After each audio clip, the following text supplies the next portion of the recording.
Hello welcome to day 4 of 30 days hair care challenge. ఈరోజు నేను henna ఎలా mix చేసుకుంటానో చూపిస్తాను. ఈ స్క్రీన్ మీద చూపిస్తున్న ఇంగ్రీడియంట్స్తో వాటర్ని ప్రిపేర్ చేసుకొని హెన్నా కలుపుతాను. ఈ పేస్ట్ ఓవర్ నైట్ వదిలేసి మార్నింగ్ హెయిర్కి అప్లై చేసుకోవచ్చు, లేదంటే 8 అవర్స్ తర్వాత అయినా అప్లై చేసుకోవచ్చు. హెయిర్కి అప్లై చేసుకున్నాక 3 to 4 అవర్స్ ఉంచుకొని హెయిర్ వాష్ చేయాలి.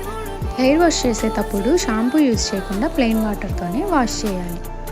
2-3 డేస్ ఆయిలింగ్ కానీ షాంపూ కానీ అవాయిడ్ చేయాలి. ఆ తర్వాత మీ రెగ్యులర్ హెయిర్ కేర్ రొటీన్ని స్టార్ట్ చేయొచ్చు. హెన్నా వల్ల మనకి చాలా బెనిఫిట్స్ ఉన్నాయి.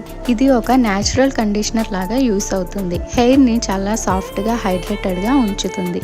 అలాగే హెయిర్ ఫాల్ని తగ్గిస్తుంది, డాండ్రఫ్ని ట్రీట్ చేస్తుంది, హెయిర్ని చాలా స్ట్రాంగ్గా ఉంచుతుంది.